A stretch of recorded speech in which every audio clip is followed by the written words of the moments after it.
Everyone, this is Daniel, And I'm Jun, and we are Korean. American.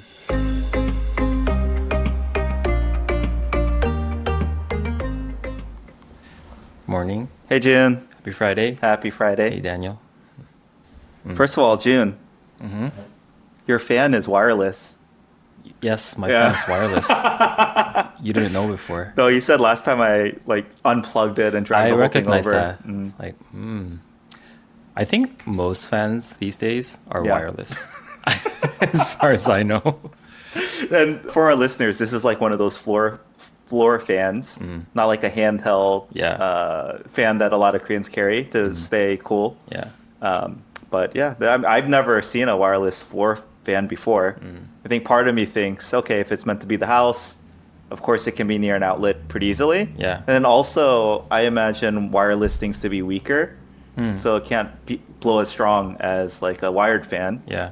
I've just never seen a big, giant wireless floor Really? fan before. It's Chinese. Xiaomi. Yeah. They're so good at like the home appliances sector. Oh, are they? Or like electronics in general. Yeah. Yeah. I think a lot of innovation these days in that sector is coming from China. Interesting. Yeah. Not surprised. Yeah. Yeah. Did you see like that? I saw in the reels, it's like a Xiaomi product. It's basically a laptop. Yeah. But the entire thing is a screen. Oh, And I so haven't you seen can that. like No. fold it and then you like tap the bottom part of the screen with like 8 fingers. Yeah. And then a keyboard would appear. Crazy. Yeah. Yeah. It's like a giant screen thing. Yeah. It's pretty wild. Yeah. But it's gonna be a digital screen only keyboard, right? Yeah. I hate that. It did come with like a attachable physical keyboard too. Yeah.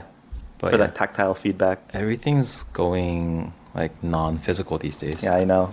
Starting from like Tesla. What do you think about Tesla? What about Tesla? Their interface. Oh, for their cars? The fact that they don't have any physical buttons. Oh. I had a Tesla for a few years before I moved to Korea. I liked it. Yeah, it never at all bothered me. Really? Yeah. There was a couple times where like the screen would turn off and we had to pull over and like reset it. It was annoying. To be fair, yeah, just exactly 2 times Yeah. at the beginning. But I think this was before they had ironed out all of their OTA updates and things like that. Yeah. Is it just like it doesn't bother me, or do you prefer that you don't have any physical buttons? Oh, I definitely do not prefer it. Yeah. I think I still like being able to feel around and maybe touch things without taking my eyes off the road. Yeah. Of course, June, all of this will be probably moot in the not so far future. Because everything's going to be autonomous Yeah, now? yeah. Obviously, Waymos are in at least 5 cities in the US now. Really? I sadly have never taken one yet, but I'm Yeah. looking forward to that. And then I also read even in Korea, for some conference, I think they're rolling out autonomous vans or buses, Oh, yeah, yeah. and they're going to run some of those in Korea as well. I remember they were like test running a small like minibus thing Yeah. around the Cheonggyecheon area. I don't know if that's a permanent thing or was it maybe a test run, but yeah. Yeah. Have you ridden an autonomous vehicle? No, I haven't been in a Waymo. Don't take this the wrong way. I probably wouldn't get in one in Korea. Oh, why? I don't know. Yeah, I mean, obviously it's very technologically advanced, Yeah. but for some reason, I would trust it less. Yeah, Oh, you don't trust Korean tech companies? not at the bleeding edge of like innovation and things like that. Yeah, fair. I trust that they will iterate and optimize the heck out of whatever they focus on. Yeah. But I would be afraid that they might roll this out a little too soon or a little too optimistically. Yeah. Oh, yeah. Same here. If I would have to bet Yeah. my life whether I'm gonna ride a vehicle from like let's say Google Yeah. or Kakao, Yeah. I would ride the Google one. As for now. As for now, Yeah. yeah. So, let's see. Oh yeah, other daily life. How was your Chuseok vacation? Oh yeah, we had a very long, I think, like 1 in 100 years type of, 10 days off consecutively. Yeah. Right? From Foundation Day, and then the Chuseok, weekend, and then Chuseok. Hangul, Yeah. and then yeah. Yeah. So it was crazy. I didn't do anything like. So first of all, I didn't travel abroad. which Me neither. is good. It felt so akawa though. I Really? felt so like I should be traveling 10 days off consecutively. Yeah. But the first half we were kind of with family, Mm-hmm. and then the second half we were just doing stuff with friends. So So I just went to Daegu to my parents, stayed there for 3 days, Mm-hmm. and then came back one day where I invited some friends over, and then I went on a empty, sort of. with your band. Not with my band, but Oh. some of my friends. Isn't MT always around like a group Yeah, like that? so I think maybe empty is not. 'Cause the reason why I say empty Yeah. is because like the format was so empty, like. Oh, okay. But it was just like it was like sleepover at Yangpyeong, I guess. Mm. Yeah. Because one of my friends' parents used to run a pension, Yeah. but then they don't run it anymore. Oh, so it's just you It's can just an stay there for empty- free? Yeah. Crazy. Yeah. Was it maintained, or did you have to like dust everything off? And I think their parents like stay there over the weekend Oh, every okay. once in a while, so it was Yeah. very maintained. Yeah. oh, again, for those who are unfamiliar, MT stands for membership training, I'm surprised that you know. and I think the most common usage or origin of it is for college freshmen. Yes. I believe, for them all to gather with their departments. I believe. How do you know so well? You explained it before Oh, in our really? college episode. Yeah. And they go off for a sleepover at some resort. Not really a resort. We would call it a retreat center in the Yeah. US or a camping ground. And I just think you drink and play games, right? That's exactly what you do. Break the ice, get to know your peers, but also your upperclassmen. Yeah. Yeah, so that was that. Over the Yeonhyu, I think it was like right before or after the Yeonhyu. What's Also, Yeonyu? The consecutive holidays. There's a name for that. There's Yeah. a term for consecutive holidays. Yeah. What? Do you know what Yeon is like for Yeonsok, like continuous? You don't know Oh, it? no, yeah. And then Hyu is for Hyul. Oh, Huey. Yeah. Huget? Yeah, the Huget, same so Hyu. rest. Yeah. Oh, so consecutive rest days. Yeah. Okay. So at my work, it's sort of like we're in like this like limbo state Mm-hmm. where we don't have a lot of work right now. So I have a lot of time in my hands, right? Yeah. So I was looking through my email, and then I was also looking through our Korean American podcast email. Yeah. And I rarely do this, but sometimes I found that Yeah. some of our listeners sent email Uh-huh. goes to the spam. Ah, okay. Oh, I know. And so because of the fact that I had so much time in my hands, I was like, oh, maybe I should check the spam folder, right? And I clicked on it. And I don't see any email from our listeners. Yeah. When I see this email from Meta, Yeah. which like immediately catches my eye, and it says like you're like what did it actually say? It was basically saying that you qualify For like a free for check mark. like a right? free verified check mark. And I was like, whoa, this is crazy. Because I knew that back in the days they used to just give it out They did. Yeah. through like yeah. some internal process. But then they changed it to a subscription model. You have to pay for it. I don't know if they still give things out for free. Good question. Yeah. Because I couldn't imagine that they wouldn't ever give out a blue check mark for like really huge celebrities even if they didn't subscribe to it, right? Yeah. So in my mind, there must be this other parallel process where they're still doing that. And they were like, oh, we think that now it's stupid now that I think Yeah. about it in retrospect. But anyways, I was like, oh, this is so exciting. And then I clicked on the link, and then it goes to the official Meta website, Okay, right? Like yeah. it's like it Looks shows just like like it. Ray-Bans, like Meta glasses, whatever. It's like exactly the same. And it's like, okay, please log in to Yeah. your account. So I logged in, and I very graciously do all the two-fact and everything for them. And at the very last moment, it's like, oh, some like unknown error. Please retry in 5 minutes. I was like, even till that moment, I was like, oh, it's like, Yeah. You were believing. yeah. Oh, it's so stupid. Like, Yeah. why would this send an error? It's such an official thing. And then I tried that for like 3 times. Yeah. And all of a sudden I get like 3 emails saying like, oh, like your Instagram account name has changed from this to this. Yeah. And then you deleted your phone number. Yeah. Blah, blah, blah, blah, blah. I was like, I was like, oh my God. That's when you realized. Yeah, that's that when I moment of realized. And so all of a sudden our account Got hacked, yeah. got hacked and it just disappeared. And I think they deactivated it. So for anyone who was not aware, yeah, our Instagram account got hacked and taken over by some rogue fishers. Yeah. And so I think these things, whenever I see people get scammed, I always think, oh, that's so stupid. Like, there's How so could they many fall for clues, right? But then I think there's like this perfect storm Yeah. where everything aligns, where Yeah. I don't have a lot of things to do, and then I'm like checking the spam folder for some reason. When Google was so smart to classify that as a spam mail. And also in my mind, I was like, oh, I want to surprise Daniel. Yeah. I was like, oh, look at our account. We got the check have mark. a check mark, Yeah. right? So I didn't tell you, right? So everything combined all together. But long story short, through the help of one of our listeners who happens to work at Instagram, we got our account back. Yay. Thank you. Thank you. Yeah. Well, first of all, June, and for our listeners as well, it is very obvious that you have a lot of free time on your hands these days. I can message you at any moment, and you'll immediately respond. I'm like, oh, there's stuff to do.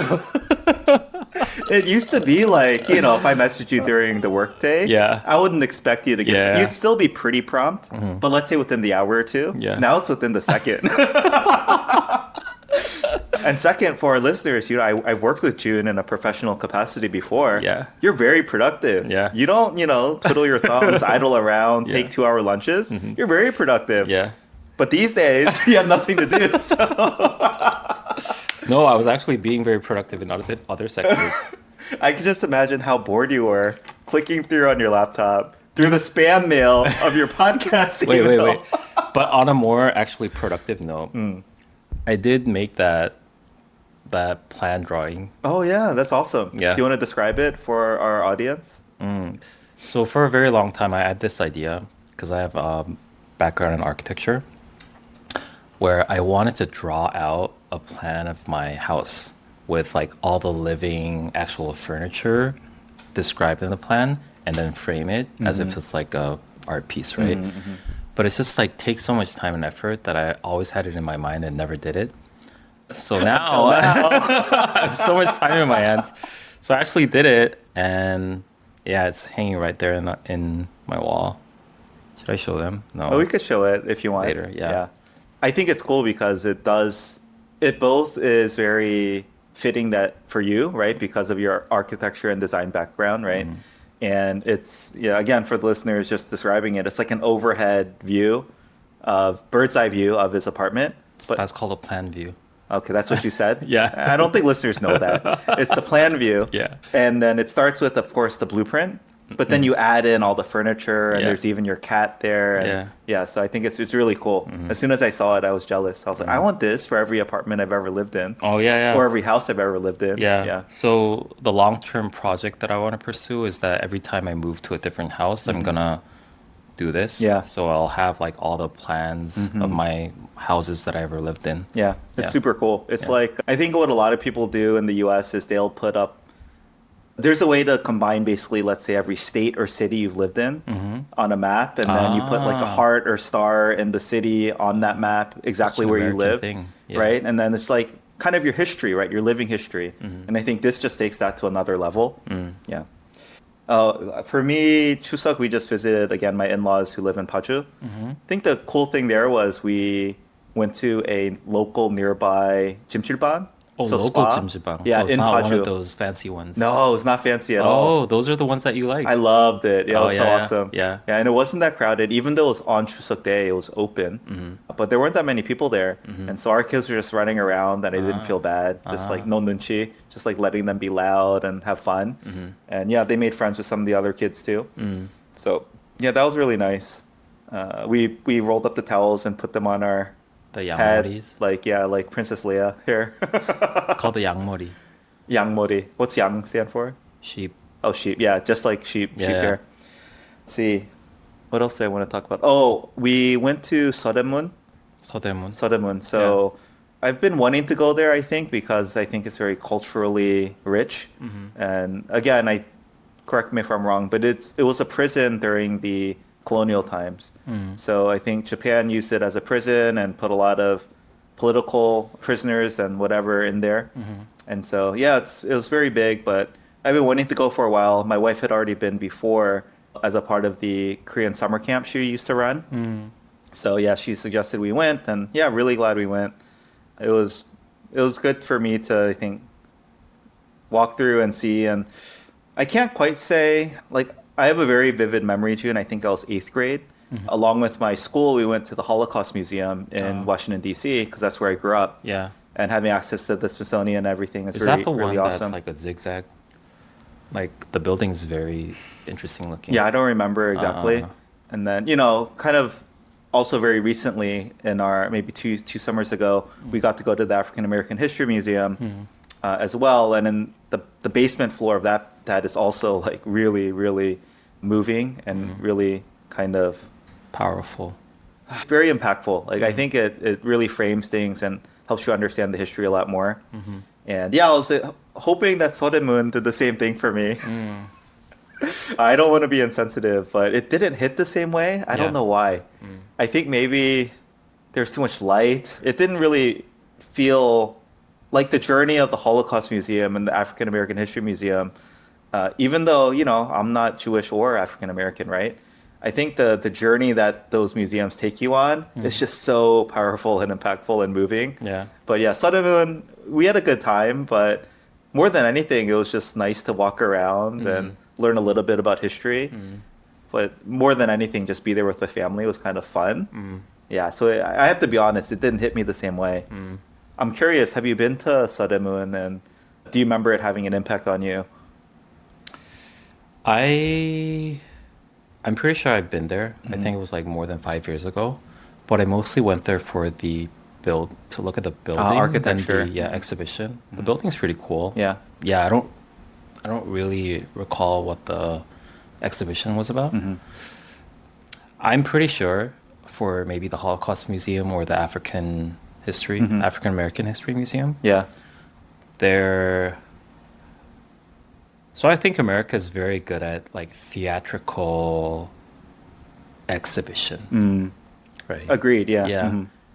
I don't think there has to be something with the depth of the history itself as well, but the way that you display it in a very theatrical and dramatic manner, I think Americans are really good at that. I think if the same team that executed that would have come here and they would have done it here in Korea, it must have been a lot better. Yeah. Yeah. There was definitely one part of it where I got teary-eyed. I forget exactly when. I think it was in the back left of the area. They were just showing and describing how efficient they were at killing people and removing the bodies. And then actually through the back of it, there was a hidden tunnel that they used to, if they didn't want to have accountability or culpability for maybe a high profile death or the amount of people they killed, they were apparently funneling bodies through this back tunnel so they could deny having killed them. Yeah, that was the part where I got a little bit teary-eyed and emotional. But walking around, we spent maybe 90 minutes there walking around the rest of the museum. Yeah, it didn't hit me the same way. Yeah. You bring up an interesting point, though. I wasn't thinking about talking about this, but I'm curious. I feel like whenever I talk to my parents and their generation about the Korean War, Japanese occupation, things like that, they just don't want to talk about it. Of course, there's trauma, but more than anything, I feel like there's deep shame. And I think I've mentioned this point before, but I want to ask you now. Of course, I understand that the feelings of shame, like how could we let this happen? But also, I think that comes from a place of blaming themselves, right? Like, how did we let this happen? And then, in my opinion, they should have a corresponding subsequent amount of pride in having overcome it, right? And I think that's where maybe some of the theatrical things that you might see or attribute to American patriotism and things like that comes from. Like, we're just so dang proud of being American, of our history, of what we've overcome and our roots. And I never get that same sense that Koreans have that like extreme pride in having overcome, let's say, Japanese colonialism or having bounced back from the Korean War and all that. Like, why is it, or is there that sense of pride and it's just maybe manifested or shown differently? Because for something, again, like Seodamun, why wouldn't the Korean government invest all this money in making this huge, I guess, museum and exhibit to take you on this journey, to make you really feel something deeply? And like just deep pride in Korea overcoming this, right? To start with, I don't personally resonate with the fact that we feel shame towards either the Korean War or the Japanese colonialism. It's not like a happy part of our history, but we also don't feel that it's a shame, I think. At least for me, maybe it's a generational thing. The thing about pride, we did at least in my generation's education system, we are taught that history with a lot of pride. Not the Korean War, but the Japanese colonialism era, where we did a lot of like this independent movement thing, you know, like the 3.1 운동, like March 1st movement and all that. We do get taught with a lot of pride in it. So I don't know. But I also think as you grow up and you learn like the bigger overarching theme of how the world dynamics were working at that time, it's really hard to actually justify 100% and dedicate, how should I say, account 100% of the fact that we got liberated. Do you know what I mean? It's, to be completely honest, I think it was the U.S. It's just like the World War, Pacific, is that the Pacific War? We call it, to me, that part of World War II is just World War II. Okay. Yeah, the broader term of World War II. Yeah. And the ending of that is what actually caused the independence of Korea. I know that I am, don't get me wrong, I'm proud of the fact that we were resisting and like we had all these independent movements and all. But I think the most crucial part is just like the fact that Japan lost the war. Yeah. So personally, I can't say that Korea overcame the colonialism all on ourselves. It was freed from Japan, but they didn't free themselves in a sense. Yeah. Yeah. I don't think we would have ever gotten to the state of independence if it weren't for the end of the war. Yeah. That makes sense. Yeah. If Japan, if Japan would have won the war, I think we would still be Japan right now. Yeah. Yeah, I see. Yeah, that makes sense. Yeah. There was another part, so right next to Seodamun, there, I think it's the temporary capital or provincial government something. 임시정부? Is that what it's called? Yeah. So walking through that, one thing that stood out to me, Jun, super fascinating. Korea and China, like the temporary Korean capital was in Shanghai. Yeah, it was in Shanghai. Yeah. And then it moved throughout China and other places as well, but it was in Shanghai. Yeah. And it, I learned how close China and Korea were allied, actually, I guess fighting Japan as the mutual enemy. And I would never have thought they were that close that recently. This was 70 years ago, right? Yeah. Korea's temporary capital is actually in Shanghai. Yeah. To think about how like the dynamics between the countries shift so quickly. Yeah. 'Cause, like, if you think about the relationship between Korea and China during the Korean War, it's like 100%, like 180 degrees different. So I think that's very interesting. Yeah. And then again, this is so ignorant, right? But I think I represent maybe your typical American. I also learned that China and Russia, the Sino-Russian War, I'd heard that term before, but it never really sunk in. Yeah, they were fighting because they share a huge border. Yeah. They were fighting over territory all the time. Yeah. And it's like now in modern times, I think of them as kind of allied, right? But not that long ago, they were fighting a war over territory. So anyway, just it was good for me, I feel like, to learn that history a little bit more. But yeah. Cool. There was one more I thought I wanted to say. Oh, Anguk. Should we talk about that? Okay. June.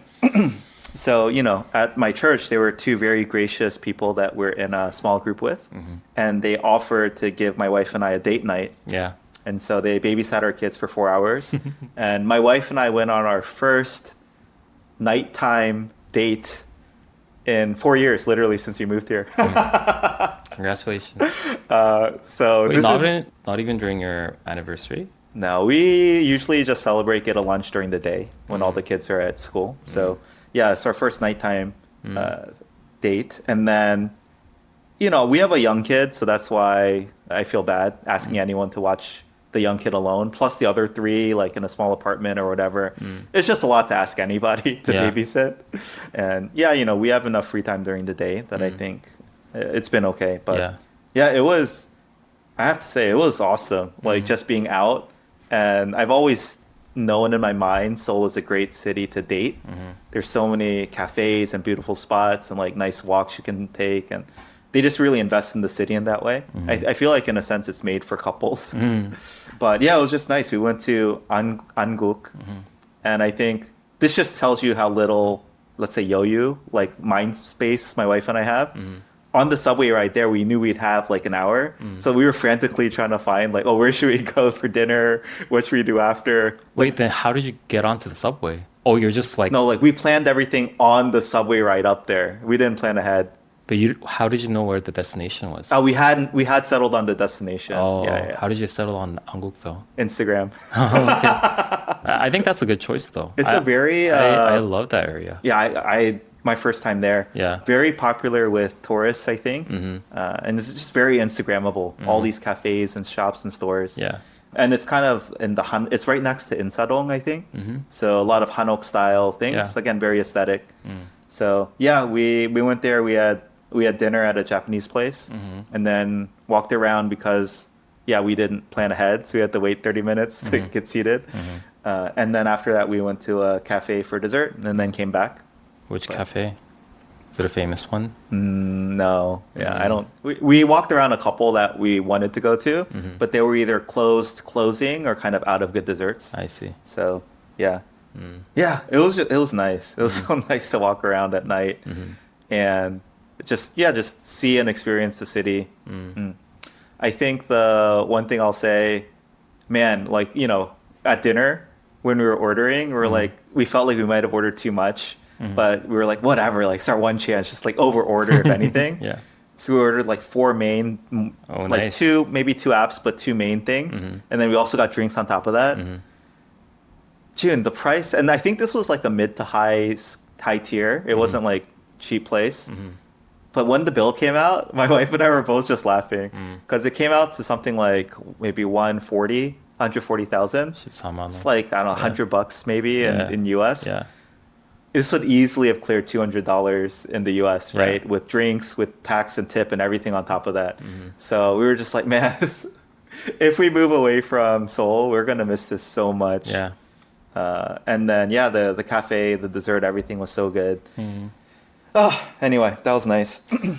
I specifically really like that area, more specifically on the west side of where you were at, because you were on like the east side of Gyeongbokgung, right? Yeah. I like the west side more, which is called the Seocheon. Yeah. A good friend has also said he loves that area because everyone knows Insadong, east of the palace. Yeah. But the west is not as well known. And my friend loves that. He's always like, I got to go with you there. Yeah. I mean, the east side is nice too, and I think it's favorable for the tourists as well because it's a very perfect mixture of the old and the new, right? Because that's where the palace was and where all the old city was. So like I think that vibe is very interesting. Also, if you go to Insadong or that area, they specifically, I think there's a building code where you can't use English in your store signs. So like even like Starbucks is Starbucks in Hangul. Yeah. It's pretty cool. Yeah, that's cool. On another note, so I saw your Instagram stories that you're having a date night, and then I saw like that your friends are babysitting your children, right? Yeah. So I thought for a second, like, if I were to babysit for you to have more date nights, like, what would it take, right? Yeah. Like, And I thought for a second, I don't know anything about babysitting. So Yeah, yeah. like, okay, yeah, it's right for Daniel to never ask me to babysit their children. Babysitting that's interesting. Yeah. Right. I think we probably don't have time to get into this. Maybe in a future episode. Yeah. Yeah, because it's like a rite of passage almost in America when you can babysit for other kids because you get paid for it as Yeah. like a teenager. Yeah. Right. And like everyone wants more spending money. And I think there is like it's just a thing you do. Like, oh, we can have our teenager babysit your kids, whatever. But I guess I just think that's not as big of a thing here. It's not. Yeah. It's Anyway, not just a culture. it's just a culture thing. But I was thinking more of like the capability that I have. In case of emergency, Yeah. like I don't know anything. I right? mean, just by virtue of you speaking Korean and knowing how to, I don't know, go to the doctor, call it in. ChatGPT? Yeah, that's whatever. Okay. Like I think you would be completely fine. And our kids are old enough now. There's Okay. no emergencies. In that case, I can do it once in a while. Really? Yeah. Okay. All right. Our kids want to come back. They've only been to your house once, maybe twice, but they always want to come visit. Yeah, your house. Now that they have a map. I don't know if I've said this on air. Legitimately, I think the thing I'm afraid of most days, June, is getting into a car accident because Yeah. I don't know what to do. Yeah. Like even the protocol in the U.S. is kind of like I'm nervous in the U.S. too, what to do. But at least I know the standard protocol. Yeah. In Korea, I literally don't know what to do. I think in the moment I would ChatGPT it, and I actually have ChatGPT'd it. But in the moment, still, I feel very unsure. Like, do you get out? Do you exchange insurance information? Yeah. Even communicating with the other party. Yeah. And in Korea too, in particular, right? I know there's lots of scams involved. Like, I know probably never to admit fault, but what if I say or do the wrong thing, right? That's the thing that scares me the most in everyday life. So, yeah. I don't drive myself, so I'm not very familiar with this process. But as far as I know, I think it's pretty straightforward. You just like exchange each other's contact, Phone number. and then call each other's insurance. Yeah. Or you call your insurance and tell them about the other person who Yeah. got in. Yeah. That's pretty much it. Yeah. It's kind of crazy that everything's tied through your phone number. Yeah, and it's so highly identifiable because the other person's insurance would just take that phone number, match it to the insurance policy holder. I mean, that is a very foreign thing for Yeah. Americans because you have to literally exchange insurance information, Yeah. carry your card. You can't just use your phone number as your identification I see. to match that way. So. Okay, I have a final daily life thing before we move on, June. I'm curious, in the basement of that building where that poke place you like is, Yeah. every day, because I'm there almost every day, every day at like 12:50, there's this group of 6 people. I believe it's 4 women, 2 men. They're all coworkers, clearly. They're just all playing a mobile game together Every day? every day. But the thing that's one thing that stands out to me. The second, though, is they're so loud. Oh. And for me, it's like, okay, In that resting area? yeah, in that resting area. Yeah. They're so loud. They're like cackling with glee as they're all playing this mobile game together. The 2 things I want to call out. One, I think it's kind of weird for that to be your team ritual. Whatever, it's fine. They're bonding over it. Maybe they work for a game company. Maybe they work for a game Are they dog fooding their own game? I don't know. I don't think so. Yeah. I think Or maybe it's more naturally their culture. Ah, interesting. Yeah. Yeah, I've never worked at a game company Because there are a lot of before. game companies around that There area are. too. Yeah. But that wouldn't, I think in the US, if I saw 6 grown adults like playing a video game as their team bonding thing, I would be like, wow, this kind of, what, Yuchie? Like, you're a little too old for that, is the feeling. Really? I would say. And then 2, just how loud they are. Obviously, I was going to say I don't mind at all. I do mind a little bit because I'm used to just kind of everyone's quiet and just doesn't speak too loud. Yeah. But it just seems so out of place. Yeah. And I just can't help but like be taken aback every day. Yeah. So I to begin with, I haven't actually You haven't noticed them? seen these people. Oh, okay. But knowing you that you don't specifically have like low tolerance for noise, right? Yeah. So when you say that it's like really loud, then it must be really loud. And obviously they don't have nunchi. Interesting. Yeah. It's just so surprising to me. it's a public space, but it's indoors. I think Everyone can hear. I think it's that effect where if more than enough people are in it together, yeah. like they lose that nunchi. Oh, it's okay. And it's sort of like justified. There's enough of us. Yeah, yeah. I don't know. Anyway, okay. That was my final daily life observation. Cool, cool. Ooh, that was a 40-minute long daily life. Old school episode, June. Are we going to hit 2 hours? Longer than I thought. June, before we move on to news and trends, I'm so excited to take a moment to thank our sponsor for this episode, City Youth Martial Arts in Milwaukee, Wisconsin. So 2025 marks their 10th year as a 501c3 corp nonprofit youth program teaching Taekwondo in Milwaukee's diverse urban neighborhoods. Their mission is to provide character enrichment and life skills training through martial arts classes for Milwaukee youth, teens, and families who would not otherwise have access. They're using martial arts and Korean culture as a bridge for understanding and community. So I was pretty amazed when they wrote us back after we talked about the 원효대사 해골물. And so it's so cool that they don't just teach the like kicks and forms. They actually teach about the philosophy and the stories behind Taekwondo. Yeah, because we exchange Instagram DMs and things like that, they bring up our podcast mission of bridging cultures and how it's really aligned with their organization. And yeah, I was just very deeply moved. What's the Korean word? 감동?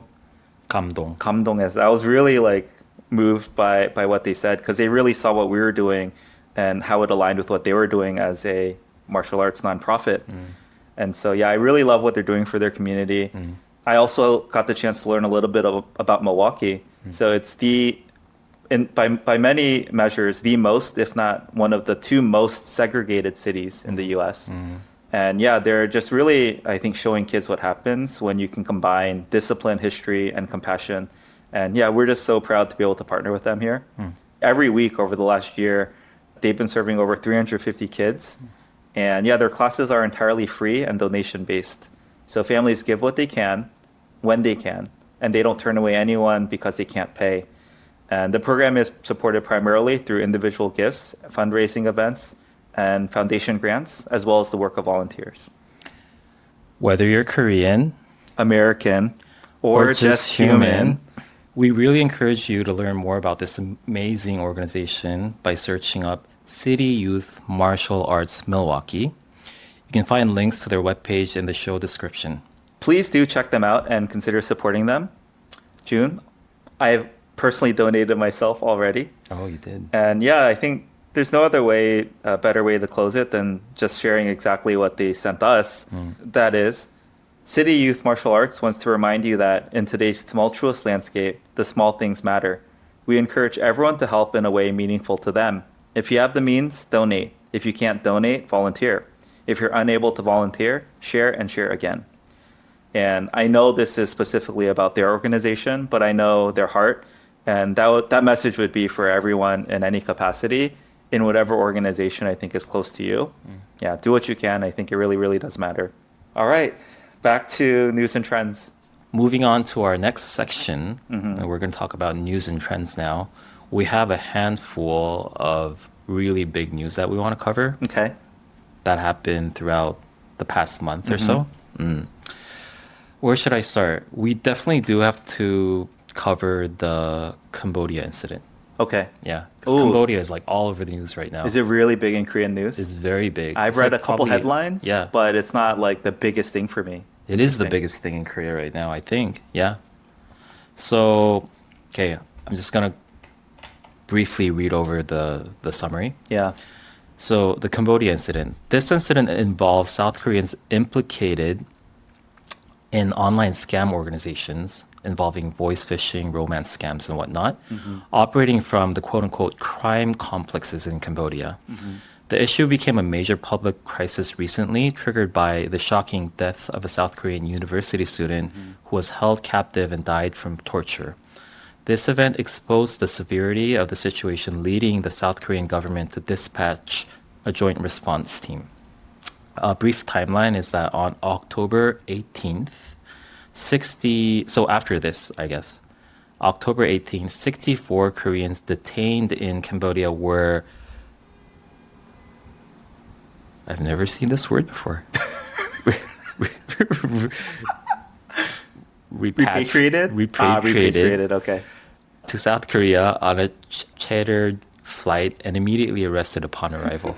Chartered flight. Chartered. And this part is important. Okay. The fact that they're immediately arrested. Oh. October 23rd, foreign media reported an additional 57 arrests, but South Korea's Ministry of Foreign Affairs clarified this wasn't misreport, referring to a separate case from July.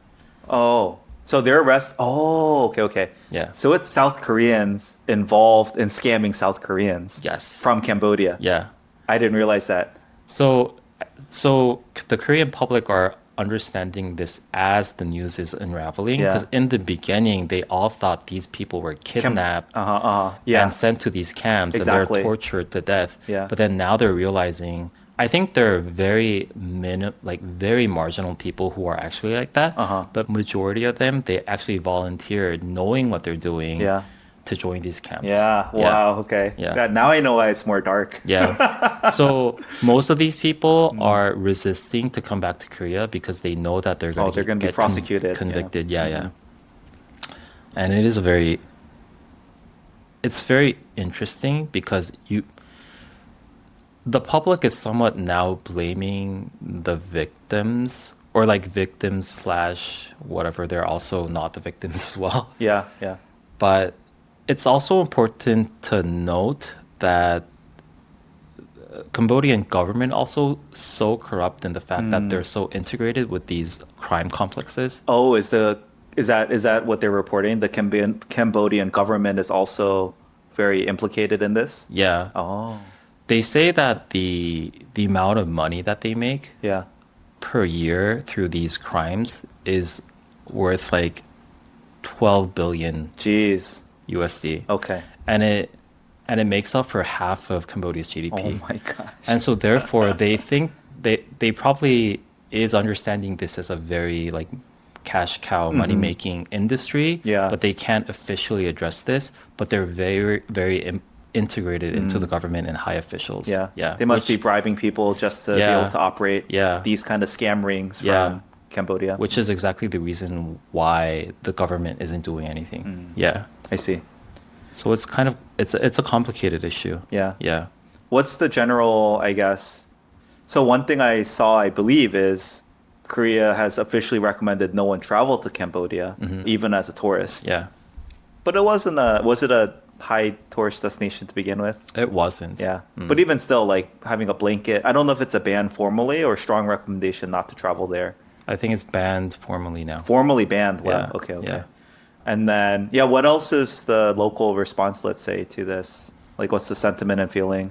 I think certain people are saying like, oh, they asked for this. Yeah, kind of. exactly. Yeah. But also, they are Korean citizens, and there are people dying there. So they're also asking for the government to be more proactive in resolving this issue. The Korean government. Yeah. Because at one point, the Cambodian, I think the prime minister or someone said like, oh, you should teach your country's citizens to like behave better or something like that. Yeah. But again, one more clarification point. Is this ring mostly composed of or comprised of South Koreans that are all living in Cambodia, or is it in combined effort with a lot of local Cambodians too? I think officially the people who are running these complexes are Cambodians, but there are a lot of like middlemen who are Korean. But it's also not only Koreans; it's Chinese, Vietnamese, and Thai, and all that. But they're probably each scamming their respective countries, right? Yeah, and therefore I think Koreans are one of their biggest targets because Koreans have a generally lot of money. wealthy. Yeah. Man, that's too bad. Are there more details around what the scams are like in particular? Yeah, they're like these really huge complexes. Almost looks like a prison complex, almost like huge prison complex. They all like stay together, work together, sleep there. I'm just trying to trick people into sending them money, bribing them. Yeah. And like each person has like 20 different cell phones. Jeez, yeah. To like create these like whatever Telegram rooms and invite like random people there, and like these 20 people all act as if they're in this room together to trick this one person. Yeah. I've been in many of those rooms. Oh, really? Yeah. You got invited to them before? Yeah, all the time. Dang. Yeah. I don't think I've ever gotten it. Maybe even like yesterday. I get it like probably like once in every 2 days. Yeah. I've gotten some WhatsApp things like Yeah, WhatsApp, sometimes in Line, sometimes in Telegram. Yeah. it's always like if you want the latest tips on like the latest coin exactly. scheme or whatever, Yeah. like join this room for info. Yeah. Of course there's the romantic ones Yeah. like, hey, how are you doing? Long time. How are you doing, Mr. Kim? Yeah. Always like as if they've mistakenly messaged me. Yeah. I always wanted to for a certain moment, I wanted to like be involved in that scam to see how they actually do it. But I think they have a way of knowing who really is getting scammed and not. Yeah. So they quickly just disengage with me. Yeah. Yeah. I mean, as long as the internet's been around, June, these scams have existed. Maybe because, again, I bring this up time to time, Korea skipped the email phase. They were never, I think, taught how to identify an email scam or phish as much. Very relevant to our earlier segment. Yeah. But, you know, I think especially the older generation, they're always susceptible to these kinds of scams. But, yeah, I think, at least for me growing up, I've had like decades now to kind of like see and get used to it. Of course, I still fall for them too, I think, and they're very believable more and more. But I wonder if that has an impact here. But I think Korea too, I don't know. I was going to say, what do you think about this idea? Do Koreans scam each other more or less frequently than you think Americans scam each other? I think so. I think so too. I think for you to be a scammer, I think there has to be a certain level of intelligence. I'll leave it at there. Wow. I did not think you were going there. I could counter June to fall prey to scams. There might be a correlation with intelligence. No, okay, but really though, right? The Junsa scam is a well-known thing. Yeah. Selling the same apartment to 5 people, taking their money and running. Yeah. I don't know what other very popular scams or schemes there are in Korea. 전세 사기, 보험 사기, like What's insurance that? scam. Yeah, pretending you're hurt, right? Yeah. I think that, of course, happens all over the world, I'm sure. But in Korea, it's like a thing, right? People are going to do it. There's nothing it's hard to fight against it. So you're just going to have to pay more insurance money if you hit someone, things like that. Here's an interesting one that's very relevant in my life. So a friend that moved to Korea recently, they bought a car once they landed, a used car. And actually, 2 months later, their car is having problems. But they bought it from someone and it was supposed to have passed all the inspections.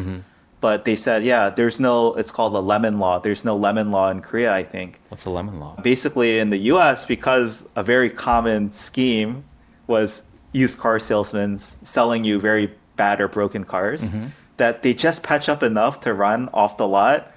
But like once you're off the lot, it breaks down. Yeah. But then like, hey, it's not my car anymore. I can't do anything, right? You bought it. And so I think there is a law in America to kind of prohibit that. I don't know if it applies to everything, but used cars in particular, this was like the thing, right, that you got scammed with. I think there's laws to prevent that. But this law in particular seems to not exist in Korea. Maybe it's just not as widespread. But yeah, I thinking about Americans scamming Americans, I mean, it's always like you're afraid of getting hustled, right? And the car thing's interesting because, when you go to buy a car in the US, you're going to war. It's like you're prepared to fight and bargain and not get taken advantage of.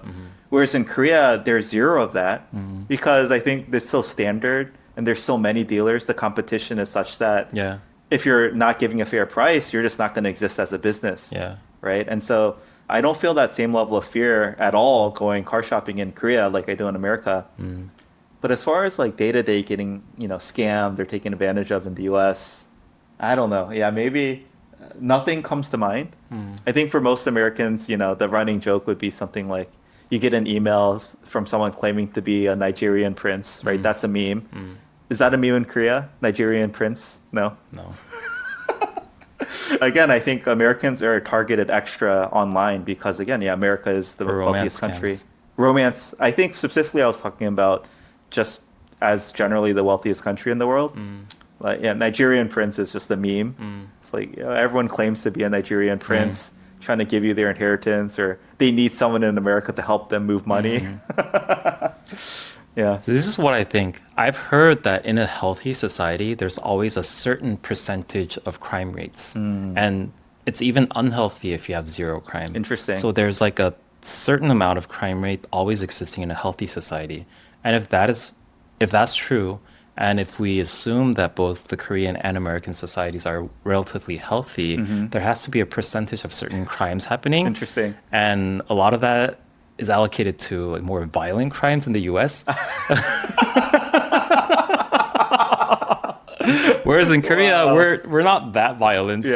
so there are more scammers naturally. So, Interesting. yeah. You know, I think North Korea is also famous for like cybercrime and hacking and things like that. But I think that's also led for by the scamming. government. I know. But no, getting back to the Cambodia incident, right? There is money to be made for poor countries. And what is one thing that they can do? Is they can send emails, they can send text messages, things Yeah. like that. Yeah. So, yeah, I guess part of me can understand why a poor country might need this as a source of income. But obviously, it's especially when it ends in death or torture or kidnapping, the consequences are very, very high. I don't know. My reaction. I did not realize how big this Cambodian news was in Korea. I think for me, yeah, my immediate analogy would be Nigerian prince scams in the U.S., which have been around since again the dawn of email. And so for me, it's just like a funny thing. But I don't know, maybe because the elderly population like Korea advanced so quickly, they just didn't become accustomed to technology. And now they're extra susceptible to these things. I don't know. Do you think we got scammed by Cambodia too? Who's we? Oh, that Our thing? Instagram. I don't know who did it. It could have been anyone. Yeah. Okay. But it is interesting, right? So is Cambodia known to be a hub for scammers in Asia? That's what we're learning. But there are also these like crime complexes outside of Cambodia as well. Like some in Vietnam, Yeah. some in Myanmar. Yeah. I guess, okay, this is really interesting now. The only thing I was going to say is, yeah, I don't know if Cambodians are targeting Americans. They must be. Yeah. But it's not a thing, right? For most Americans, you think of, yeah, Nigeria. But the other thing that got me was, I guess, Koreans scamming Koreans. For me, I always assume these marketing scams or spams or whatever are not coming from Americans. They're coming from, let's say, Nigerians living in Nigeria or whatever it might be. But now I have to think about that again. Maybe it is Americans scamming Americans.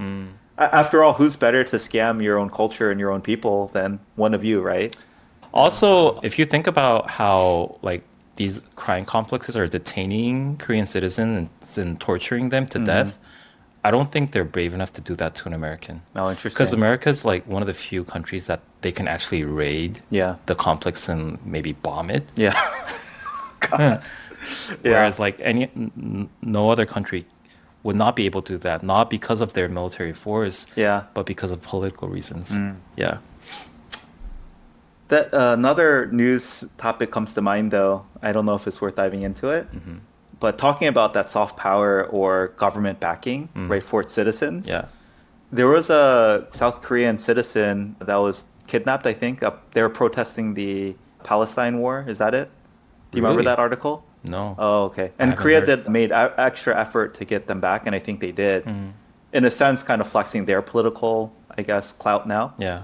Where I think Korean citizens, have a lot more security than they might have felt 30, 40, 50 years ago. Definitely. Yes. Which is cool. Yeah. I think it's good for Korea.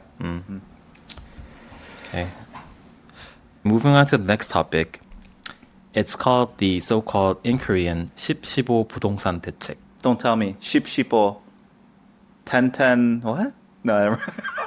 No, you're getting close. 10-10-0. 10-10-5. 10-10-5. 10-15. Yeah. What's the next part? 부동산 대책. Oh, 부동산, I know. Yeah, real estate. What's Yeah. that check? That It's check, like- I don't know. like policy, I guess. Oh, Yeah. okay. What is the 10-10-5 real estate policy? It's 10/15 actually. 15. Oh, 15. Okay, okay. Because it was announced on October 15th. Ah, Yeah. interesting. 15 부동산 대책. So, in a nutshell, these are real estate stabilization measures announced by the government on October 15, 2025 to curb soaring housing prices. The core of this policy is the massive expansion of the so-called regulatory zones, Okay. 규제 지역, to all of Seoul. Because before it was only the Gangnam, like three gu's. yeah. Now it's like all 12 regions, but also including, all of Seoul, and also including 12 regions in Gyeonggi Ah, province. okay, okay. And so these were designated as adjustment target areas, 규제 지역. Speculative overheating zones, I think this is 투기 과열 지역, and land transaction permit zones. Okay. But basically, a lot more regulation to curb the increasing price of living, housing prices, right? Yeah. Okay. And it used to apply for just Gangnam already. Yeah. But now they're expanding it to all of Seoul and parts of Gyeonggi. Yeah. Okay. Yeah. Financial regulations were also significantly tightened. The details of this is that the maximum mortgage loan cap in these regulated zones was changed from a flat 600 million Korean won. This was also a very recent regulation too. But they tiered it, so they created a tiered system based on the home's market value. Okay. So if the house is 1.5 billion Korean won or less, you get a loan of 600 million Korean won cap. Okay. But if it's over 1.5 billion to 2.5 billion Korean won, you get a 400 million Korean won cap. Oh, it goes down. Yeah. Oh, Isn't interesting. that crazy? Yeah. Wow. And if it's over 2.5 billion, you only get 200 million Korean won cap. Wow. So this is That's crazy. sort of countering how loans work. Sort Yeah. of. Yeah. It's supposed to be the opposite, Yeah, right? yeah, Like yeah. the bigger the principal, you should Yeah. be able to get a bigger loan. Yeah. Or at least percentage wise, a similar Yeah. amount, right? That's what certain people are criticizing towards Yeah. this. I mean, I get why they did it because people are more frantic about getting more expensive houses. Yeah, yeah. And those houses are causing more problems. Well, it does cut down on speculation. I think that was the goal. Yeah. Right? People buying things, speculating that it'll go up in value. Yeah. Uh-huh. So we don't know whether it's going to work or not. Yeah. In previous governments, they try to imply these very strong regulations, and it always resulted in more higher prices in Interesting. housing. So we don't know whether this is going to work or not. I think right now we're in this like speculating zone. People are all like nunchi Yeah. to see whether it's like actually going to go down Yeah. or not. So it's like plateaued right now, but we never know. Yeah. Relatedly, they also set some laws around foreigners buying property, I believe. So again, specifically targeting China, but also Americans are a big percent of foreigners buying property in Seoul. I think it's centered around you have to live there. You can't just buy it and sit on it. Yeah. And so I think that was a good law too. It made sense. Yeah.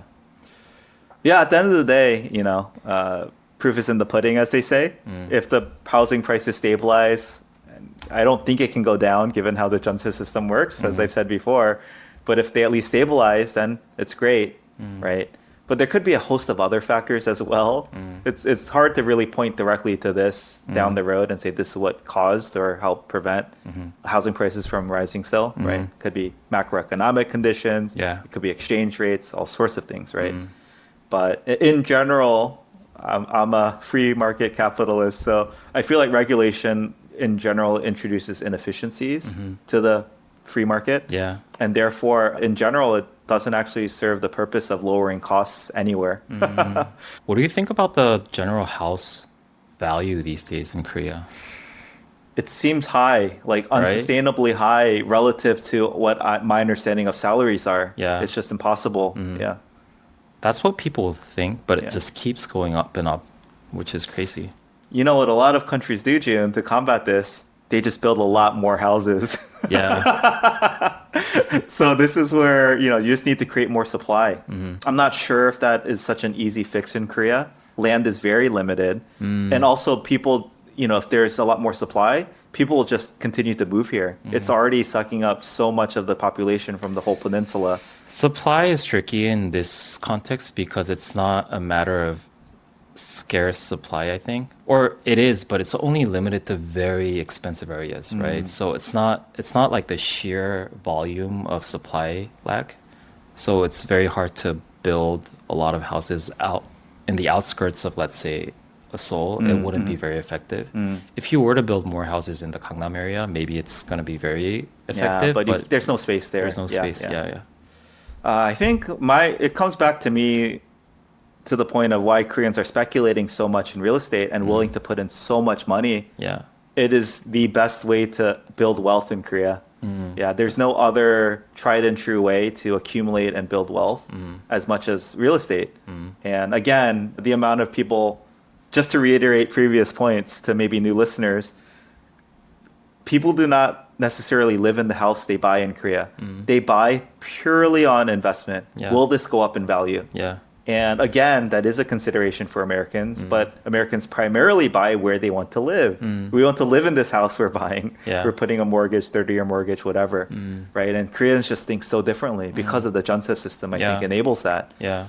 So, yeah, I think that unless there's another place for Koreans to park their money, look, you can't blame Koreans for wanting to invest. They're going to invest somewhere. Yeah.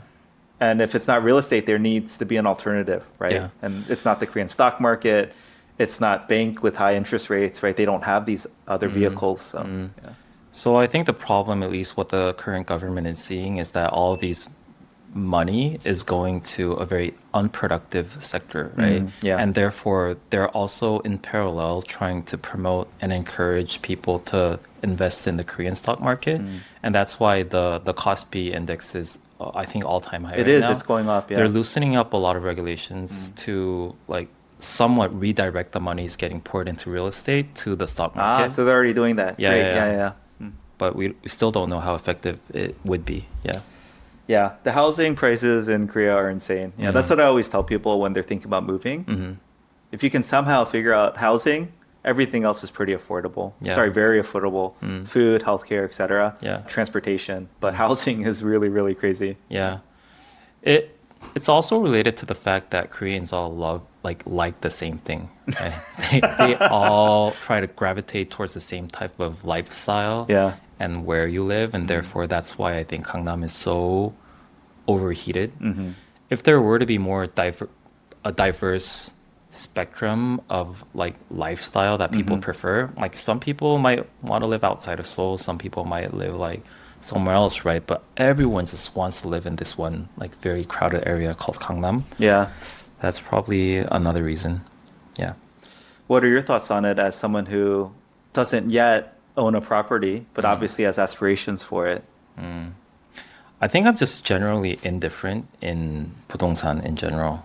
Yeah. So I've never really thought about buying a house. I know that a lot of my peers, they're like, at least financially, their life goal is to own a house. Yeah.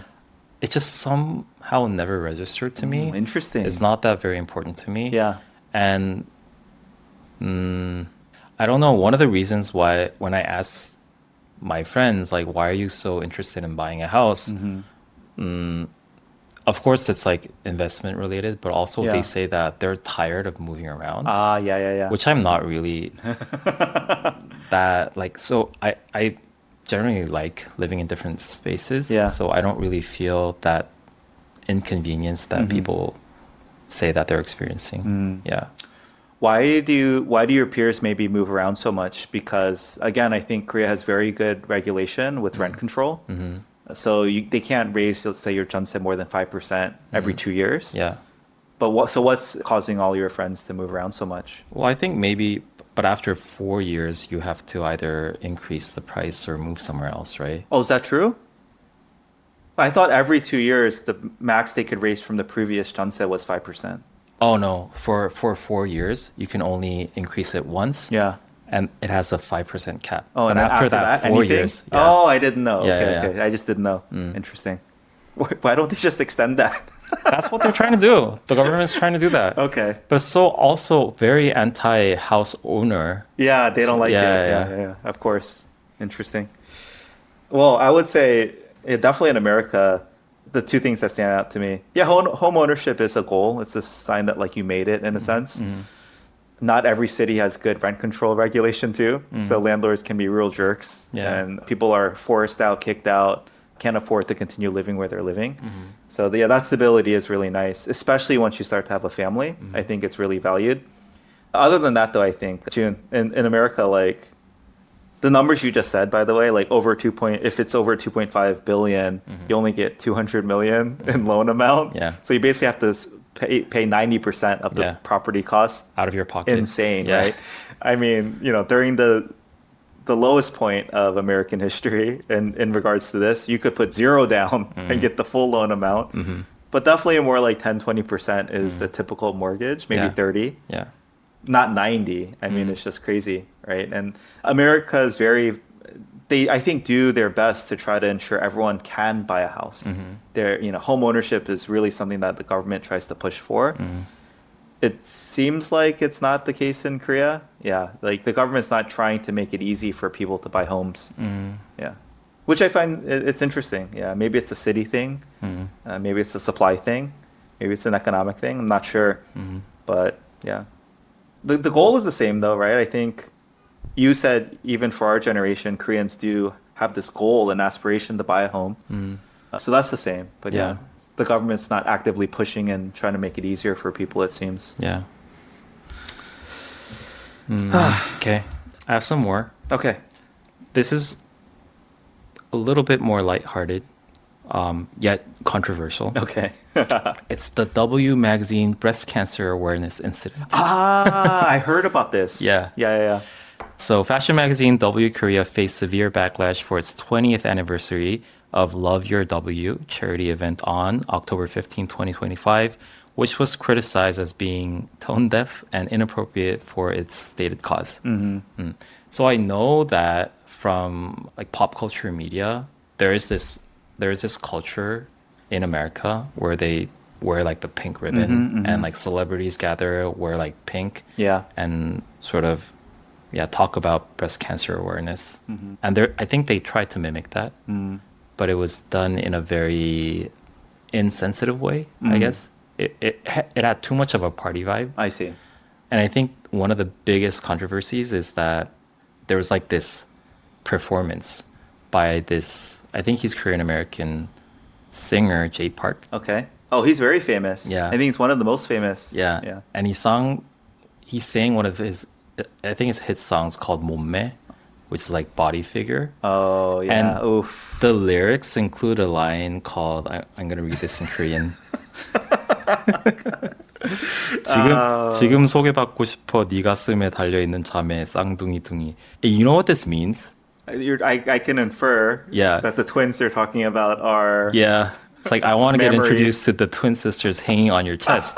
It's So bad. so crazy. So bad. Oh, it's so bad. Yeah. Yeah. Now I can understand why there's some controversy. So, yeah, I think at least the Korean, I don't know what the atmosphere of these events are like in the US. I know that it's not like in a very heavy tone. It's not, It's yeah. more lightweighted. Yeah. It's more like almost like celebratory or like party vibes. And they tried to mimic that, but yeah, again, in a very insensitive manner. Party vibes, I would not say. Yeah. I think these kind of galas and events, formals, it is a party in the sense that it's social, but it's not like you're not like blasting music and people aren't like dancing and things like that, right? You eat a nice dinner, course meal, you have fundraising, donations, right? Charities, raffles, things like that. And it's all under the guise of let's donate money to a good cause. And so people show up because they want to be associated with, well, they're charitable, they're giving, they spend their money and use their platform to promote these good causes, right? But I would never say it's like a party vibe. It's more like, it's a social event. Right? And I think I've been to a few and that's how I would characterize them. I don't know. Of course, it's fine to have a performance. That's also good entertainment. But yeah, those lyrics. Okay, questions. How widespread is breast cancer in Korea? I have no idea. Yeah. Yeah. The fact that you don't know probably indicates it's not that big. Yeah. To be clear, I don't know all the numbers directly, but I would presume for at least women, it's one Yeah. of the most common cancers in America. Yeah. And you know what a mastectomy is, right? So when one of the most effective ways to fight breast cancer is to have both of your breasts removed. And so that's why the lyrics obviously like super cringe Yeah. at this kind of event. It's crazy. And people who generally support this cause, obviously you can do it just because it's a good cause to support, but they also have friends, family, mothers, sisters, people in their lives who have been affected by breast cancer and are surviving breast cancer now. And so I just suspect the percentage of those attendees in Korea that have maybe 1 degree separation from someone impacted by breast cancer is very low. And so probably that's why it just didn't register to them Yeah. how bad this would look. Yeah. Yeah, and also on top of that, one of the big criticisms is towards the amount that they donated. So this was a 20-year anniversary of this event, and throughout the 20 years, guess the accumulated donated amount. $1 million, something pathetically low. Yeah. Yeah, it's 11억 won. Oh, so it is like $1 million. It's like what, 800K? Yeah. Yeah. That is low. Jun, maybe this is too much of a side note, but actually one of the messages from our sponsors today, they are obviously associated with Taekwondo, right? And so in America, a lot of people come up to them and say, oh, this is so interesting, so great. But one thing that they said is that, oh, Koreans are really not charitable. And also hearing what you just said seems to indicate the same thing. Koreans are just not that charitable. I'm curious what your thoughts are on that. I think it's a natural thing. I think being charitable is a very developed country manner, and I think only very recently Korea became a developed country, and so for a very long time we were just like busy trying to survive on ourselves. Yeah. So I think it's natural that we don't have that culture, but I'm pretty sure it's gonna grow in the future. Do you see it growing to become more charitable already, or just not sure? But it's a long-term thing, I guess. Yeah. Yeah. And it's also I want to say a Christian thing. One thing I was maybe going to get at. Yeah. And so I think, Is it as foundational in Buddhism or other Korean religions to give? Yeah. I mean, there are those notions here and there, but not as like fundamentally grounded in like the philosophy of the religion compared to Christianity, I think. Yeah. Yeah. One other question, I'm not sure you know the answer, but a big part of giving in the U.S. is that it's tax deductible. Same in Korea Same too. in Korea? Yeah. Oh, so that's no different. Okay. Oh. Interesting. Yeah. Yeah. If you were to name maybe some of the bigger charities or causes in Korea that Koreans might resonate with, what are Koreans charitable with or towards? Nothing comes to mind, to be honest with you. I'm thinking maybe... There was a famous 구세군 during the Christmas season. There's this thing where I think it's like the Red Cross Foundation. I'm not sure. I might be wrong. But they always go on the streets and have this like little red, I want to say it, Bucket? bucket thing 바구니. hanging, and then they ring a bell. Yeah. In Korea? Yeah. Oh, that's I think it's directly taken from America. Yeah. Interesting. So would you say, because, basically the time between, let's say, Thanksgiving and Christmas, that's the giving season in America. For both those reasons you just said. One, it's the end of the tax year, so you should give it before the end of the year to have that deduction registered. basically count for that tax year. But two, also because Thanksgiving and Christmas are the holidays, the biggest holidays I think in America, and they are all just focused on things like giving, volunteer work. But are either of the Korean major holidays focused on giving and volunteering and things like that? It's just family, right? Yeah, Basically. Interesting. Yeah. Okay. I mean, maybe in that regards to wrap up, maybe we could characterize Koreans are less giving towards strangers and maybe generic causes at this point. I think it'll change. But I do think they're much more giving and sacrificial with their family and the people that they know, maybe compared to America. Yeah, I know personally this might sound really wrong, but I would be much more comfortable giving, let's say, donations or wealth to a random cause or charity than like family just because it's family, right? Yeah. And I think that might be flipped in Korea. Yeah. So the next topic is, wait, do you want to do the No Kings first? Yeah, let's talk about No Kings. Jun, what news reached Korean news media? So this is the No Kings protest, and this refers to a series of massive nationwide demonstrations across the United States during Donald Trump's second presidential term beginning 2025. So it began in 2025? It feels like a decade. Dude, it hasn't even been a year. Oh, Yeah, my crazy. wife, she also, every time I bring it up, Yeah. it's like, it's only been 9 months. Crazy. She's like horrified. The protests were organized by a coalition of groups to oppose what they describe as his authoritarian policies and attacks on democracy. The slogan, quote unquote, No Kings, is a direct rebuke of his conduct in office, asserting that the US is a republic, not a monarchy. Yeah, June, I don't know what to say. You know, the US president literally is posting AI generated things of himself with a crown Yeah, in a mocking fashion yeah. to this. So, Did you see that recent one where he's like flying across the protesters? Poop. Yeah. an airplane is pooping all over them. I mean, I think he has a sense of humor. it's sad if this were not reality. Yeah. Or it'd be funny if it wasn't reality, June. I think the one thing I'll say is that it does feel like, at least in my lifetime, I might be wrong on, I'm not like a history buff at all, but in my lifetime, this just feels like there's true unity and peaceful protesting happening across the country.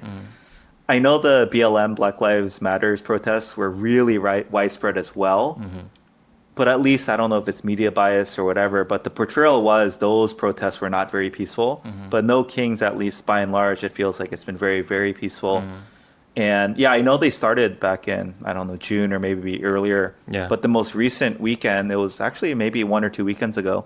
The numbers say 7 million people participated across the country. Yeah. That's huge. And by and large, very, very peaceful. Yeah. But I will say, yeah, the stuff that's happening is just unprecedented is an understatement. It's just unbelievable. Yeah. He's demolishing an entire wing of the White House just to make himself a grand ballroom. Yeah. I mean, I'm not going to go on and on listing some of the things that just seems crazy, but we've talked about the increase in ICE funding as well before, and ICE being a federal agency going into cities, liberal cities that Donald Trump wants to kind of intimidate and make his presence felt. How could you think that's America, right? And even in New York now, they're sending ICE agents there, and tourists are seeing ICE people in masks, right? The mask is the thing that makes me go crazy. They're fully masked, unidentifiable, in unmarked vehicles, just grabbing people and putting them and arresting them. And you know, when you see that happening in America, in New York City, Yeah. where tourists are seeing this, right? It's kind of unbelievable. Yeah, and so I'm glad. I've often said, I think most of the world looks at America and says, like, how are you letting things happen without protesting? And especially in Korea, that has such a strong protest demonstration culture, right? Yeah, it makes me proud to see so many people going out and protesting peacefully in America. I have to say, if I were in America, I wish I would be brave and want to teach my kids about this and go protest as well. I probably wouldn't, if I had to be honest. It's not that I don't care, I do. Yeah, I'm just always balancing. Maybe I'm a coward. I'm always balancing this, like, well, what's the risk here? Something goes south, you know, something, you know. In the worst case, my kids could get hurt, someone could get arrested, right? Yeah. Shot and killed, who knows, right? So I think that's what's always in the back of my mind. It's like, well, I want to support them somehow. But actually physically going, I have to say, yeah, I'm just probably not as civically inclined. Yeah.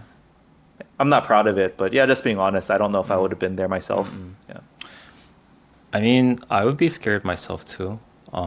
I think it's a very different context compared to when you're going on a protest in Korea, because there's a level of violence that you can expect that could be involved when in a very extreme case. But if you put that same lens in an American protest, then if you imagine how extreme it can go, then there's no limit almost. Yeah. So I would be very scared too. Yeah, but no, I'm proud again to see big level of support. I think growing up, I wasn't alive during the Vietnam War. I don't think. I think that was a very famous time of peaceful protests across America, protesting war and things like that. But yeah, this is, I think, for me, it seems very widespread, very united, and very peaceful, which is great to see. Yeah. Do you think it's ever going to affect, or like, are these protests productive? Yeah. or like make the government behave otherwise?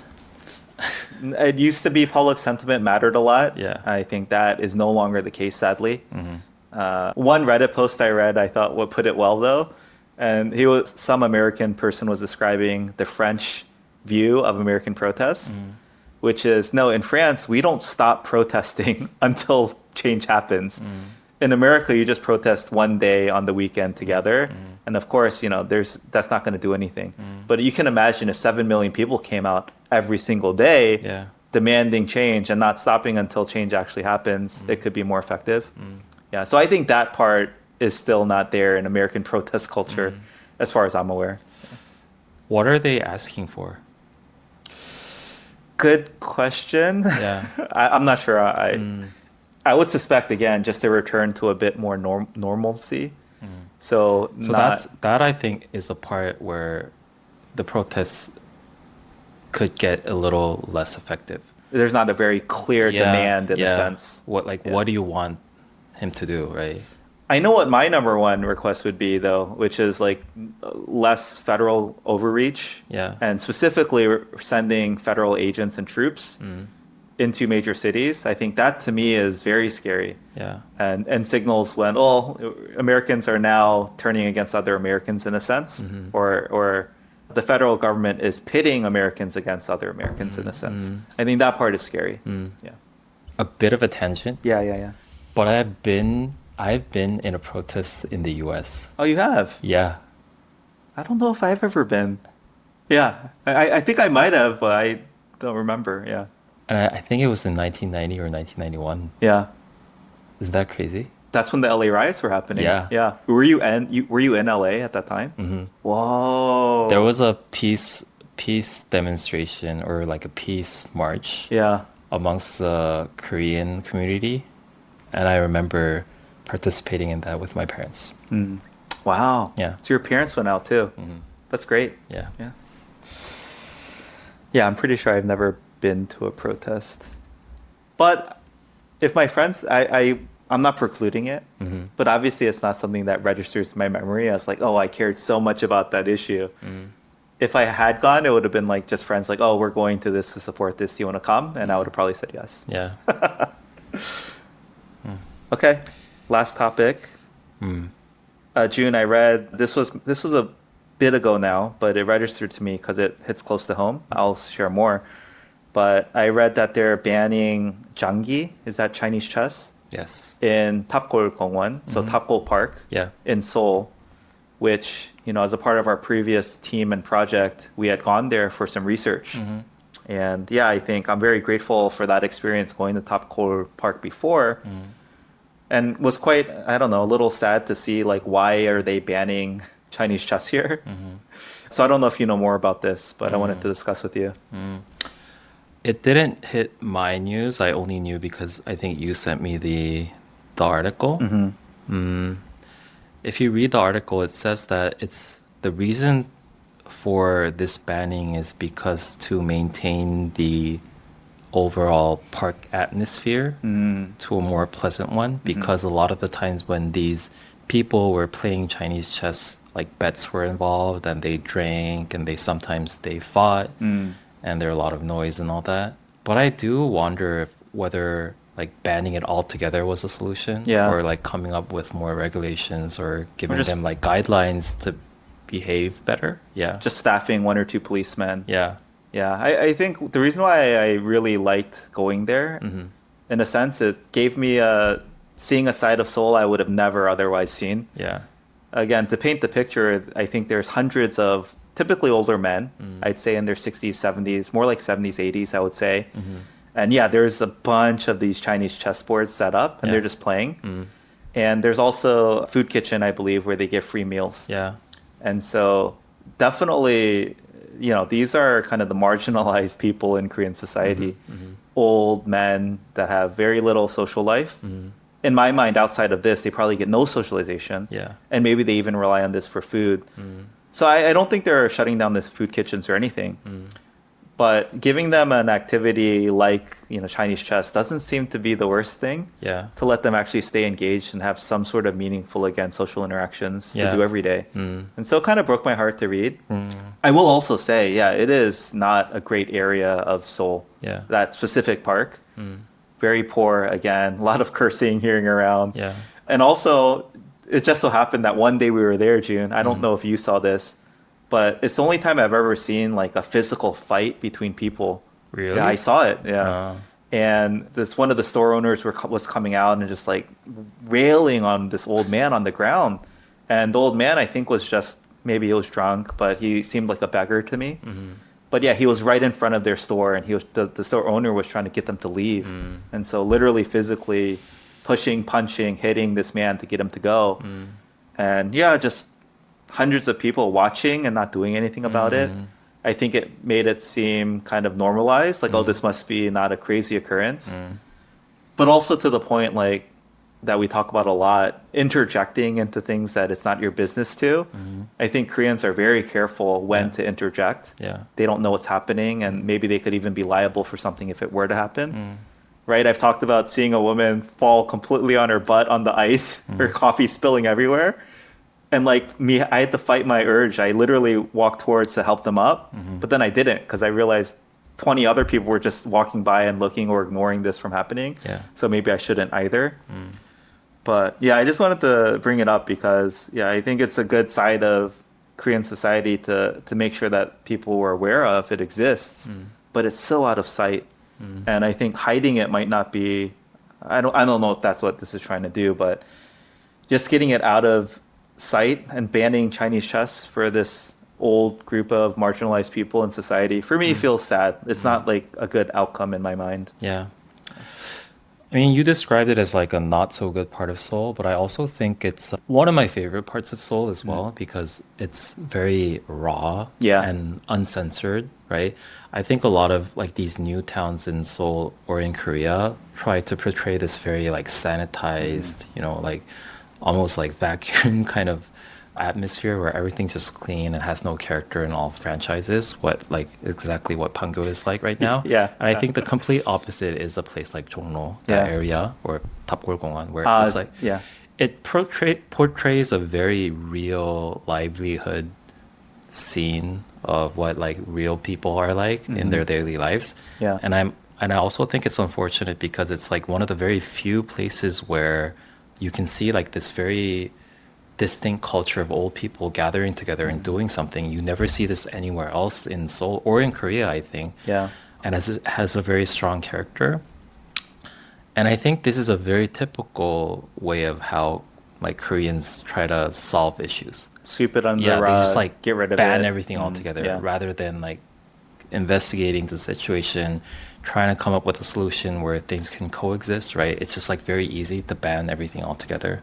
So that I think is unfortunate. Old Korean men need a third place, June.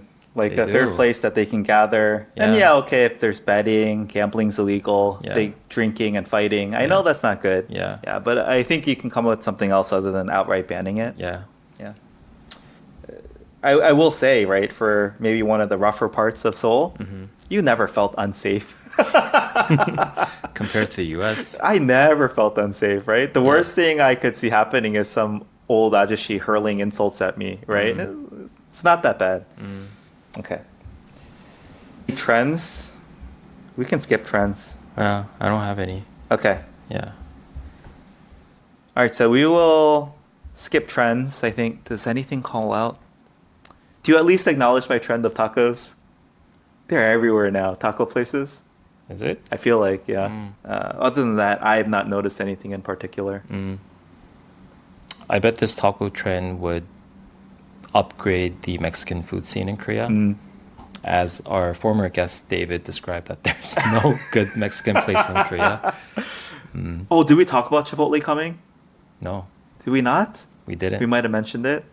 But yeah, Chipotle is officially planning and announcing to enter the Korean market but then there definitely would be a Mexican food trend. because of that. No, that they sense. Yeah. I mean, dude, in this area alone, there have been 2 new taco places in the last month that opened up. And I heard another one even further north is decent too. So yeah, they're popping up everywhere. Tacos are the new bagels. Or the new 소금빵. That's what I think. Yeah.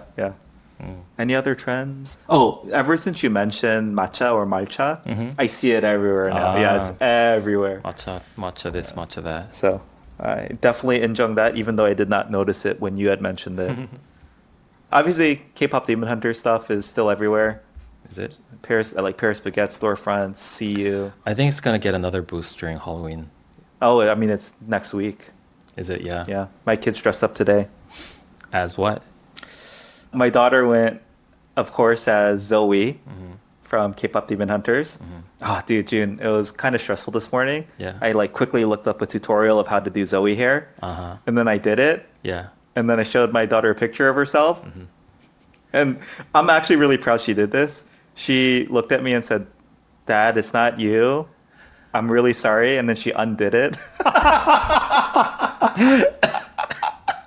How nice though. Oh, I'm so glad she has the confidence to say that to me Yeah. and knows I won't be. I was sad, but I was like, yeah, you do you.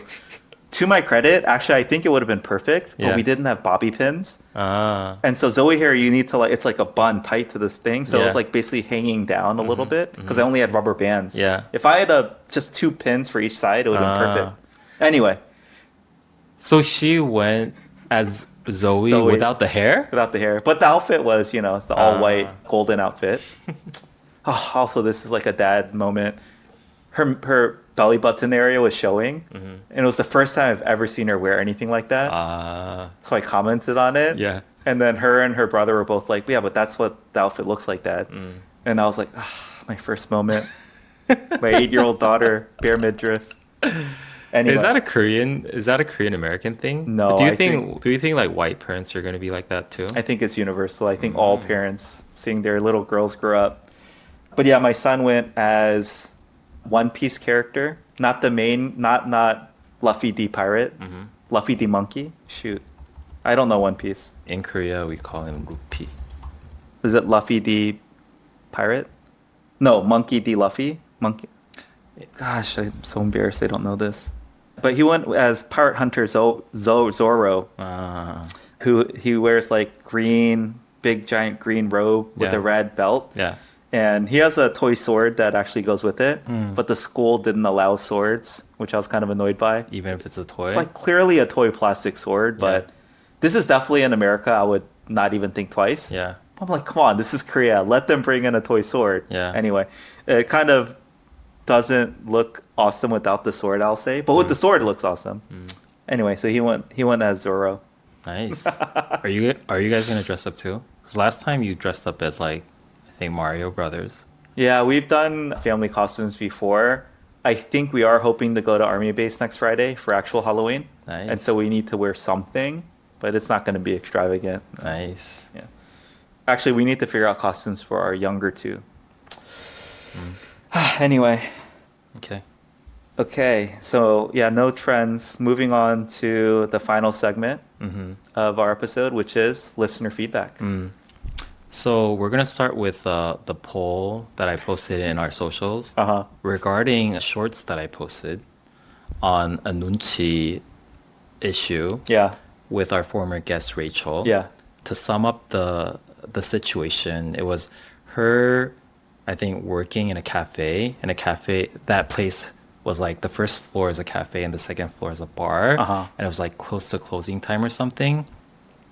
And so the store person was like shutting down parts of the light. Yeah. And so Rachel asks whether should I leave? And the store person says, no, you can stay. But in her mind, she was thinking, oh, maybe that was a time where I should have had more nunchi and just left. And I said that you should have just left. Yeah. And that was the signal.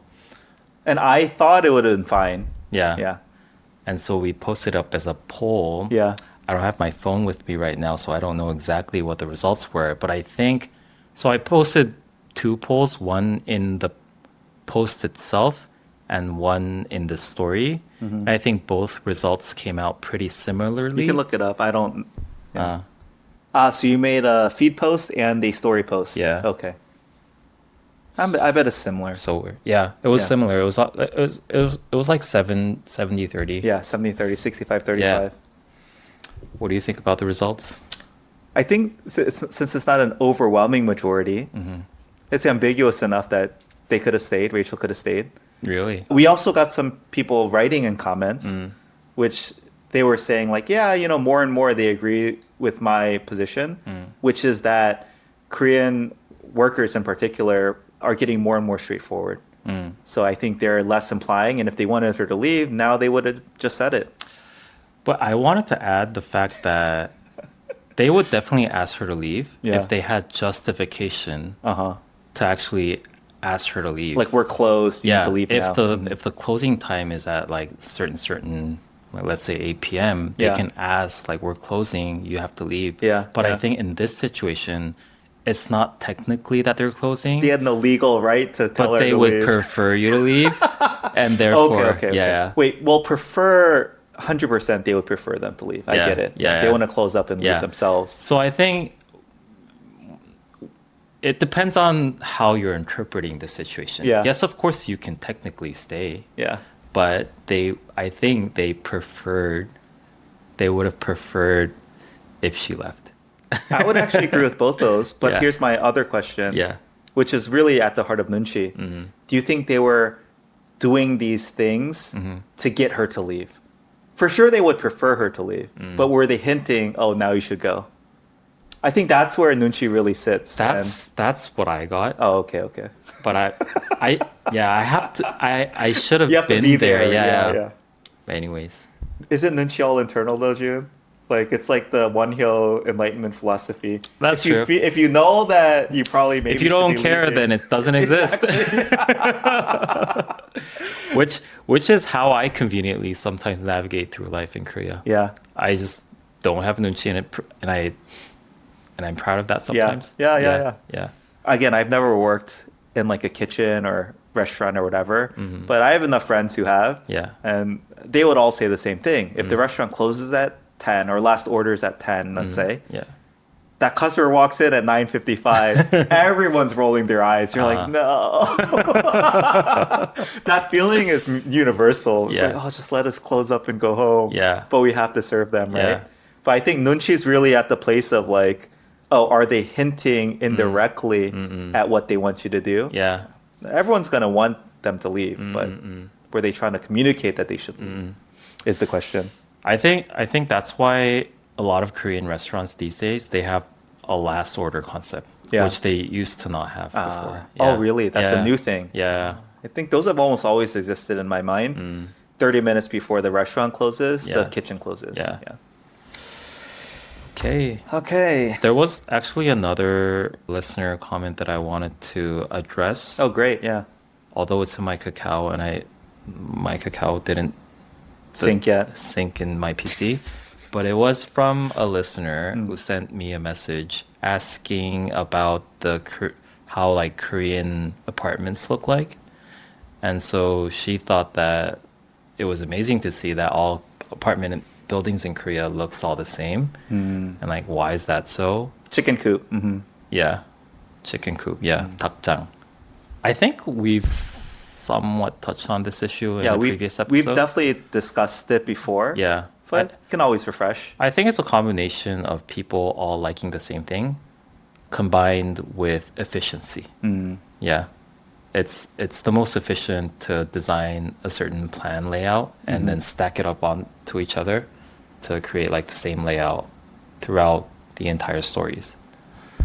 And I also is related to the fact that Koreans aesthetics of a building is less of a priority to Koreans compared to, let's say, Europeans, I guess. Yeah. Cool. Yeah. Yeah, I think this is a theme throughout Korean society, not just apartments. Yeah. The uniformity and homogeneity is beneficial to both consumers and producers. Yeah.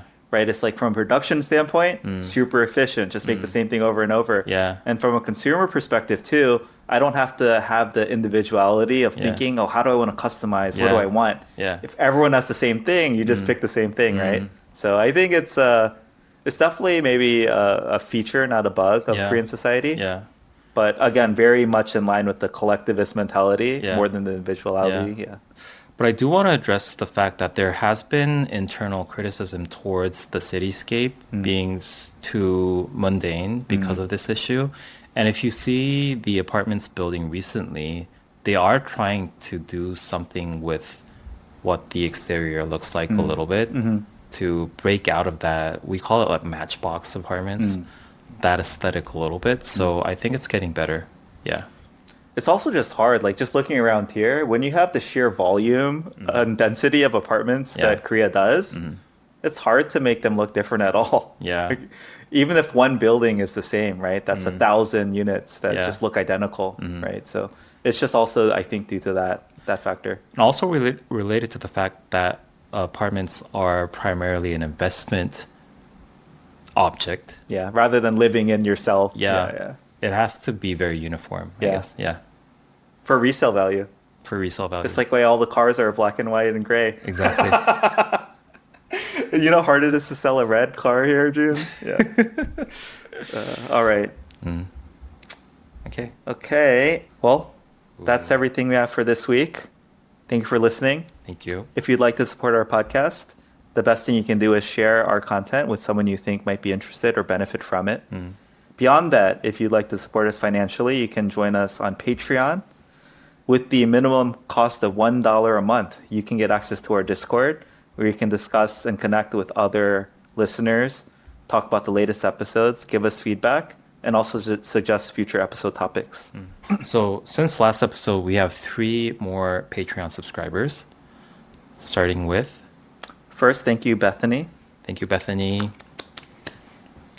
Next, we have JK from Europe. Thank you, JK Thank you, from JK Europe. from Europe. Paying in euros. Ooh, nice. Then finally, we have Sarah. Thank you, Sarah. Thank you, Sarah. All right. I think that's a wrap. That's it. Thanks. Thank you. Bye. Bye.